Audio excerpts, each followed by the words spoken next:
Welcome back to Trail Tales. In this video, we're going to show you all the highlights that Zion National Park has to offer. We did just about everything during our 5-night visit in May, and we want to help you plan and pick your favorites to ensure that you have the perfect itinerary for your trip. In this video, we'll cover getting to the park, where to stay, the Zion Park Shuttle bus service, our ranked list of hikes, activities in and around the park, and finally places to eat. We'll show our detailed itinerary at the end of the video, and there's a link in the description to our Google Sheet. We also have separate, more detailed videos of the top hikes, including Angel's Landing and the subway, which are both mentioned in this video. Unless you're within driving distance, the easiest way to get to Zion is to fly to Las Vegas. It's a major travel hub with flights from all over the world, and there are plenty of places to pick up an affordable rental car. We decided to stay in Las Vegas on our first night, so we could leave early for Zion the next morning. From Las Vegas, it's a 3-hour drive to Zion. One thing to note, however, is that the time zone changes when you cross into Utah, so you'll lose an hour of your day. When visiting Zion, there are 2 common ways people structure their trip. The quick trip, usually as a stop along a national park road trip, or the extended stay. For the road trip stop itinerary, we would recommend at least 2 nights.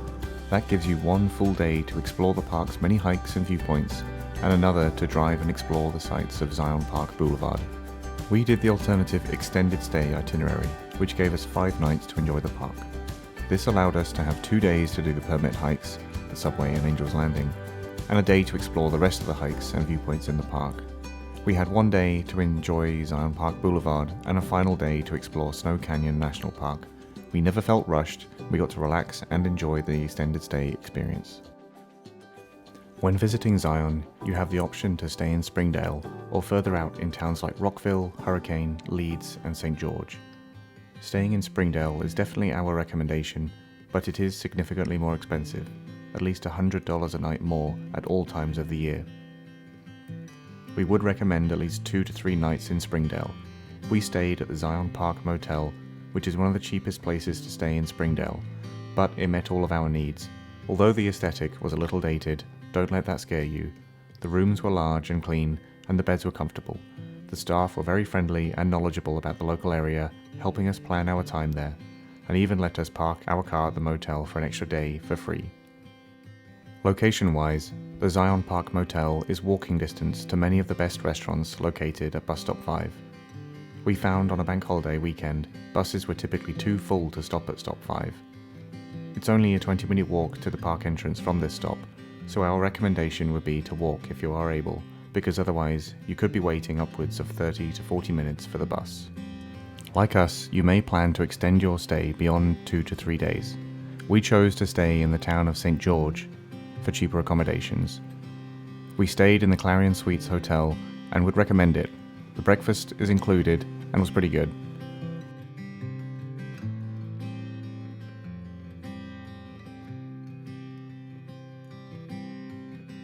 Since much of the park is closed to tourist traffic, Zion has a free-to-use shuttle service. The free shuttle is split into 2 lines, one serving Springdale outside of the park, and the other serving Zion Canyon inside the park. The Springdale line stretches 3 miles out from the visitor center all the way to the Majestic View Lodge, with a total of 9 stops. This means if you're staying in Springdale, you can get to and from the park without a car. Buses come every 15 minutes. However, at peak times, the buses fill up by the time they get into the town proper. The first 2 stops pick up everyone who's coming in for the day and parking at the edge of town, which is a flaw in the system, but again, this may only be a problem at peak times. Please share your experiences in the comments. The Zion Canyon line starts from the visitor center and makes its way all the way to the Temple of Sinawava stop, which is also the location of the Riverside Walk and Narrows hike. There are 9 stops in total, and it takes about 45 minutes each way from start to finish. They run every 5 to 10 minutes. Just make sure not to miss the last bus of the night. Times change depending on the season. This bus also only operates March to November, but in the off-season, personal cars are allowed to drive the route. It's very difficult to choose between Angel's Landing and the subway, since they're both epic hikes in their own right. We have full detailed videos on each of these hikes, so if you're interested in doing either, make sure you check them out. Links are in the description. With that said, if you only have time for one, we would highly recommend Angel's Landing. While it's the scarier of the two if you're afraid of heights, it also has a much better reward to effort ratio. For the 3 to 5 hours you're hiking, the view is constantly changing, always beautiful, and the summit will take your breath away. It's also the easier of the two to get a permit, with some 800 available every day. The subway is a truly special hike. It is, however, much longer, taking 6 to 8 hours, and the scenery doesn't change all that much for most of the hike. However, only 80 permits are granted every day, so it is a much quieter, more exclusive hike, and that makes it a bit more special, in my opinion. The subway itself is a unique formation, one that you cannot see anywhere else. We decided against renting neoprene socks and waterproof boots when we did the hike in May, but if you do wish to, this can only be done in a few shops in Springdale. And if you were wondering, your feet will get wet. You cannot avoid that on this hike. Would love to hear your opinions in the comments. Let us know which of these two hikes you think you'd rather do. If you can't get a permit, or you just prefer a more casual hike, then Zion still delivers in spades. We did 4 of the top hikes which you don't need a permit for, and in this section we'll give you an overview of each of them. Almost all hikes begin by taking Zion's shuttle service, and for our first hike, we took it to stop 6, the Grotto. This is the stop for a few hikes, but this time we're following the West Rim Trail up to Scout Lookout. As mentioned previously, this is a great backup option if you cannot do Angel's Landing. It is a hard climb, but the view is well worth the effort. This is best attempted early in the morning or in the afternoon. We did it at noon, and for much of the ascent there was no shelter from the scorching midday sun. It is a steep climb up the side of a cliff, which means it is hard work, but you will have an unimpeded view all the way down the Zion Canyon. After climbing the first set of switchbacks, you're rewarded with some shade by the steep canyon walls. Vertical red rock shooting up on both sides of the path grants you a temporary respite before the next set of switchbacks, which will take you to the summit. And once you're at the top, you can look out at Angel's Landing, a giant red rock jutting out from the canyon wall down over the rest of the valley. It is a sight to behold in its own right, and it is all the more remarkable knowing that it is actually climbable. Looking the other way from Scout Lookout, you can see up the valley to the Temple of Sinawava bus stop and the Narrows. The red cliffs that line the valley walls for hundreds of feet up eventually give way to a brighter white rock with dramatic streaks of colour running through it. This is one of the most iconic views from the park, which is why we ranked it first in our list of non-permit hikes that we recommend. Up next on our list is the Watchman Trail. The trailhead starts at the visitor centre, so there is no need to wait for a bus to enjoy this trail. This is a great first hike in the park and a good warm-up. The trail is well maintained and easy to walk without obstacles. There are lots of wild desert flowers growing along the side of the path, and with every step you take, you can see more and more of the wonderful red rock canyon walls that surround you. Once you reach the top, there is a beautiful viewpoint where you can look out and take in the views of the Watchman Peak and the other side of the canyon. It is worth noting that the trail does not take you to the top of Watchman Peak. Since there is no trail that takes you up there, this is the closest you can get. Third on the list is Emerald Pools. This hike has the same starting point as Angel's Landing. You take the bus to stop 6 for the Grotto. This is an easy hike which we did to kill time before our permit slot opened for Angel's Landing. Along the route there are 3 pools of water, however, they are season dependent, so be sure to check at the visitor centre in advance to see whether the hike is worth doing. The pools may not be emerald and they may not even be present later in the summer. With that said, if you go early in the season as we did, you'll see water falling off the canyon walls, forming waterfalls into the pools below. It's quite a sight to behold. The trail allows you to stand beneath the waterfalls and get some great photos, and on a hot day the cool water can be quite refreshing. Because this hike is so accessible, at peak times such as holiday weekends, it can get very busy, and there were times where we had to wait at stairs before descending into the pool lookouts, which did hinder our experience a little. This was the only hike where we saw large wildlife, such as a deer, just off the path. With that said, it's still a great little hike with some unique views, and its accessibility and ease mean that you shouldn't miss it.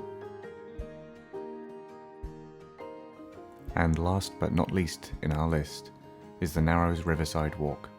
To get there, take the bus to stop 9, the Temple of Sinawava.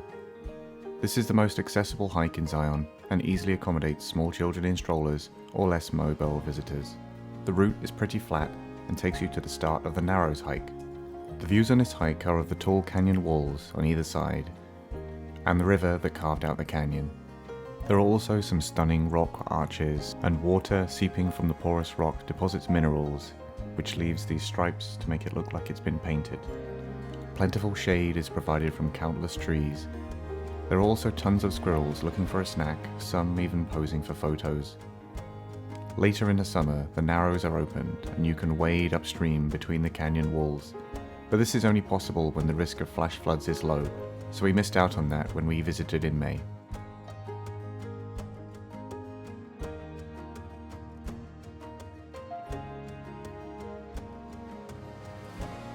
When visiting, you should definitely plan to ride the Zion Canyon Shuttle bus the full length of the canyon, even if you don't plan on doing the hikes at the furthest stop. The big windows give you a great view of the valley, and you can really get a feel for the scale of everything. As you wind through the towering canyon walls, you'll be treated to a jaw-dropping vista at every turn. It takes about 45 minutes from the visitor center to the furthest stop, the Temple of Sinawava, and buses come every 10 to 15 minutes. Located at stop 7 on the bus, Weeping Rock is a must-see when you visit Zion. While there are others like it in the park, none weep as much as this one. The walk from the bus stop is quite steep, but it shouldn't take more than 10 minutes. Once you're there, you can look out at the canyon behind the falling water. It is a surreal experience, being in the hot desert with blue skies and seeing rainbows and rain falling right in front of you. The heavy mineral deposits have effectively painted and sculpted the wall behind you into a remarkable formation.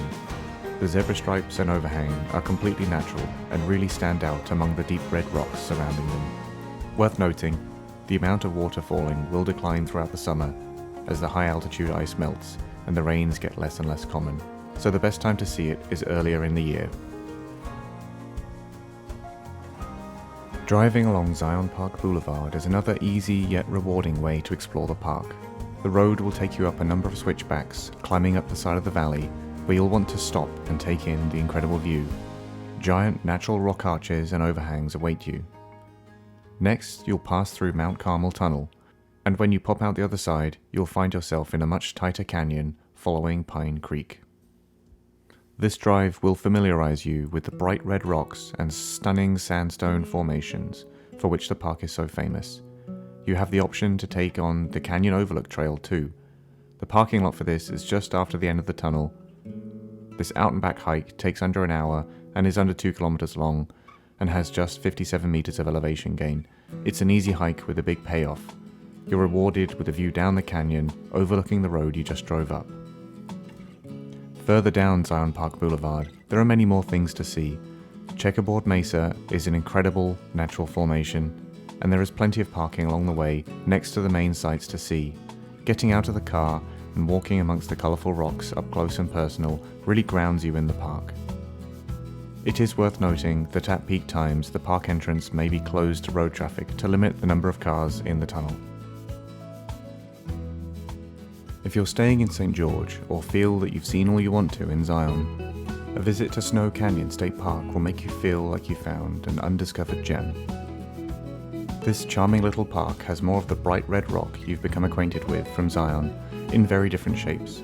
You'll see petrified sand dunes, hoodoos, and giant cliffs. Cutting across this colourful landscape are the black streaks of ancient lava flows, and hidden below the surface are lava tubes, tunnels formed by volcanic activity you can actually climb down into. The park itself has one road going straight through it, and you can access it from either the northern or the southern entrance equally conveniently. There are many short hikes to do here, but we strongly recommend the trail that takes you to the lava tubes. Park at the lava flow trailhead and follow signs to the trail. It's only 3 kilometers out and back, but there are 3 lava tubes to explore. They all vary in size. The furthest is an enormous crater accompanied by a cave, and we very much enjoyed climbing down into them and exploring. There are other trails in the park. All of them are linked to the lava flow trail, so you could just stay parked and head over to the petrified sand dunes to explore them too, just a couple of kilometers south. If you've never walked on a petrified sand dune, it's quite a surreal experience. Their shape defies what you think is possible in nature. They can also be disorienting, since the lines on the ground don't align with the horizon, so place your steps carefully. If you're coming to Zion, you're likely coming for the beautiful nature and not for the food. Restaurants here are expensive given their remote location, and the food is moderate, but we wanted to highlight a few we'd recommend. Hoodoo's is on the way to the park entrance at bus stop 3 and is a great place to stop for a quick breakfast or buy a packed lunch. We highly recommend their breakfast burritos, iced coffees and iced chai lattes. We've recommended Bit and Spur for dinner. It's at bus stop 6 and has a great large backyard patio and often has live music. They serve classic Tex-Mex style cuisine and it hit the spot after a long day of hiking. Porter's is another restaurant we've recommended for dinner. It's located at stop 5, has great views and serves a variety of American style cuisine. They have a small patio and an ice cream parlor next door. Thank you so much for watching. Hopefully we've helped you plan your upcoming Zion trip. Don't forget to download our full itinerary and guide for free. The link is in the description. We made more detailed videos on Angel's Landing, the subway, and Watchman Trail hikes. We'll link them in the description below. If you enjoyed this video or found it helpful, please like and subscribe, and hopefully we'll see you in the next video.